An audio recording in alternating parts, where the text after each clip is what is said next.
So yeah, I've been ruffling some feathers. I've been doing all of this. I've been ruffling those feathers because I said that self-care is a hoax, and I truly believe it. And I'm still in that space after 2 videos. We are talking about this concept of self-care. Welcome to the Basics of Bossing Up. I am Allie Love, where we discuss basic principles in order to create the lives that we want and ultimately the lives we deserve. Now, we are talking about self-care, and in the previous 2 videos, we broke it down. We got matter, boom, done matter, your physical self.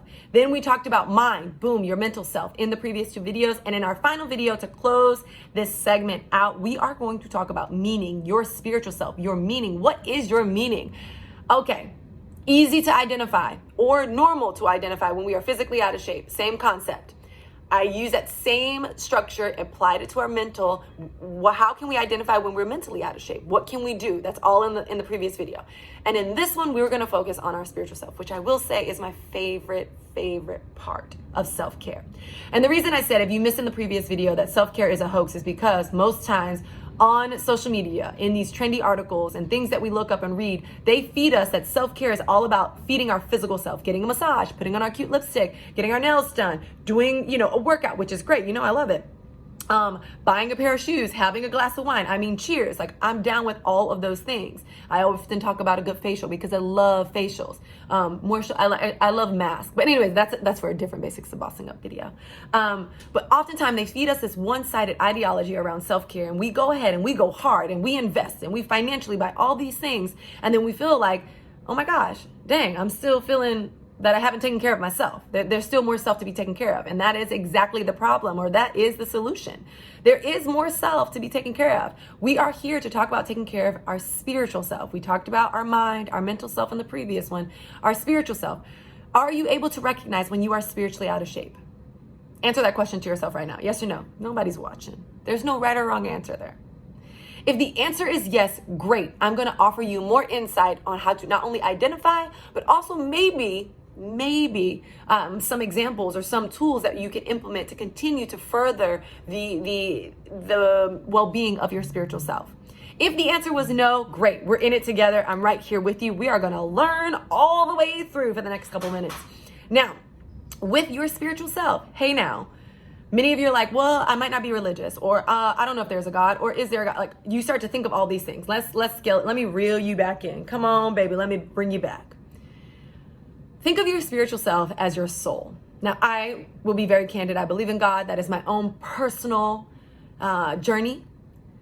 And that's for another time. All people are welcome here. Come back to your soul. Do you feel like you have a soul? Which, yes, you are definitely soul food, my friend, not eye candy. Or maybe you're both. But when you talk about feeding your soul, your spiritual self, there are many indicators that maybe, just maybe, you are out of shape. 1, you haven't even asked yourself, what is my spiritual self-care? 2, you haven't even talked about, you haven't really talked about spirituality or spiritual self. 3, you don't talk about your soul much. I know it comes up when we talk about our soulmate, which is cool. I'm into that. But indicators that I just wrote down is in terms of knowing that you are spiritually out of shape is that most times feeling lost. Feeling like, are you doing this right? That comes up quite often. Are you in the right place in your life? Should you be at this job? Should you be with this partner? Did you mess up along the way? Those are all things that I can say for one, I've asked myself. Those are indicators that maybe your spiritual self just needs a little bit more care. How do you care for your spiritual self? Well, my friend, I'm glad you asked. For me, it's prayer. 5 minutes a day of praying. And I want to take this idea of 5 minutes, like in the previous video, for your mental well-being, for your mind, just as for your meaning, and this one, your meaning, your spiritual well-being. 5 minutes goes a long way. 5 minutes of praying, 5 minutes of meditating, 5 minutes of breathing.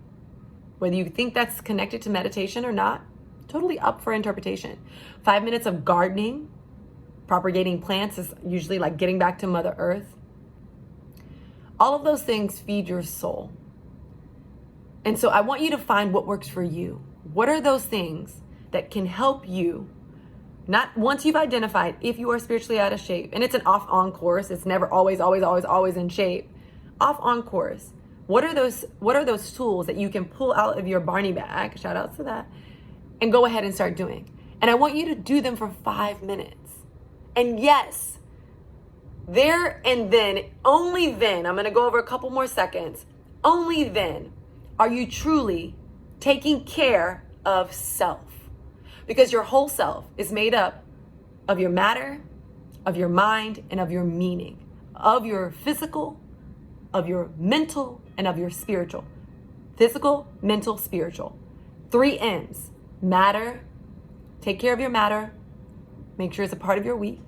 Take care of your mind. Make sure it's a part of your day, 5 minutes.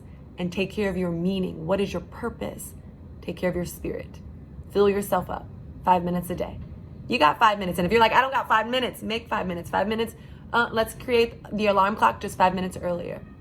And the reason this is so important before you go, the reason this is so important is because I am tired of reading these trendy self-care articles and talking about self-care and saying, oh my God, I just want to do self-care Saturdays and all this stuff. I don't know who sounds like that, but that's a really cool voice. But instead of like wanting to do all these things and wondering why we're still overwhelmed, how about we truly realize that we are complex beings, we are multifaceted people, and that we need to take care of all of those facets of ourselves. And those facets are tied up in those 3 things. Your inner, your outer, and your spiritual. All of us are made up of those things. So make sure you are feeding those things. You can identify when they need a little bit more attention. You know how to get them back in shape or take care of them.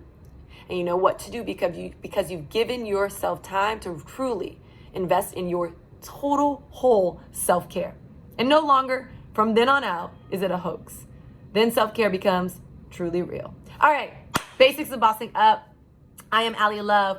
Mind, we talked about it. Matter, we talked about it in the first video, and we just closed out with our meaning.